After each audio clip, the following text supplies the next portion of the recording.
Right at the northern tip of Maine, wrapped by the Canadian border, sits Aroostook County. It's a unique place for many reasons. It's the largest county in Maine, bigger than Connecticut and Rhode Island combined, and it's home to the natural beauty of the Allagash Wilderness Waterway.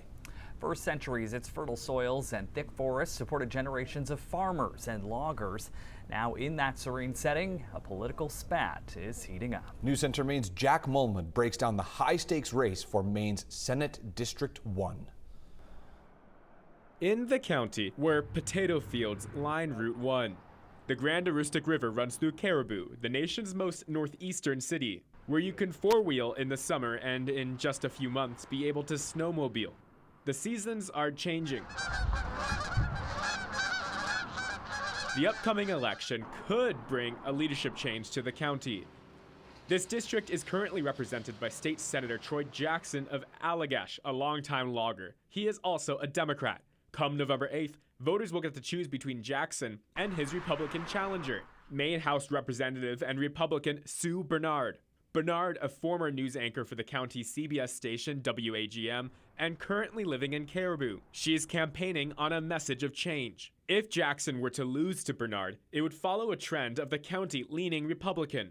Jackson is the state Senate president, second in line to the governor. If he loses that race, that could cost the county that representation. And that's where the money is coming in. Both candidates have put their own money into this race, but there's an outstanding number of dollars spent from out-of-state political groups who are trying their best to influence this race. Already, more than $1 million was spent by out-of-state groups. We sat down with both candidates to talk about the issues facing the county. First, about Aroostook County's population decline. Bernard is focused on recruiting veterans to come and live in the county, while Jackson wants to retain farmers who built their lives in the county. Military people who may either have lived here before, or maybe they didn't live here before, but they would be attracted to the very things that Aroostook County can offer so well. And my focus is trying to bring more, the traditional natural resource sector jobs back.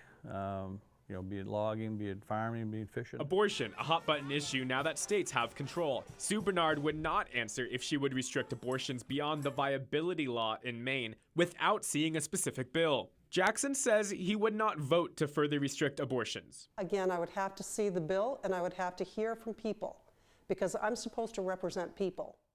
I think the way that law is right now is the way it's going to stay. I'm not going to vote to overturn that. Regarding the surge of spending by out-of-state political groups, Bernard says it dilutes the candidate messages. Jackson says the misleading campaign ads paid for by out-of-state groups cannot be taken back. That I had nothing to do with those signs. It wasn't anything that I participated in. It wasn't anything that I approved. These bunch of lies about defunding the police.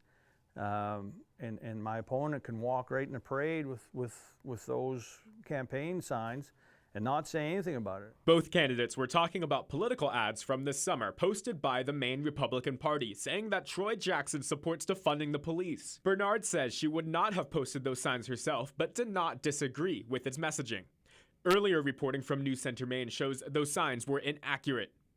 But for longtime residents of the county, the outside money spent on this race doesn't matter to the issues they want addressed in Augusta. Families lived here 180 years. Kent Forbes of Silver Star Enterprises says he is voting for Sue Bernard as she has Aroostook County interests at heart. I want to see more conservative values because there's a lot of people in Aroostook County that can't afford to heat their homes this year.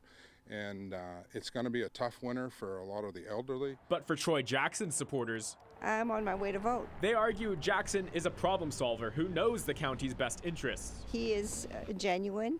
He is consistent in his approach and delivers. He does not make false promises. As county residents make their way to their town hall or to their local polling stations, they vote, knowing this race has huge political implications. If Bernard wins, Jackson loses his presidency. If Jackson wins, he continues to be the Democratic leader in an increasingly Republican district. In Caribou, Jack Mulmud, News Center, Maine. You can catch the full interviews with Senate President Troy Jackson and State Representative Sue Bernard on our YouTube page.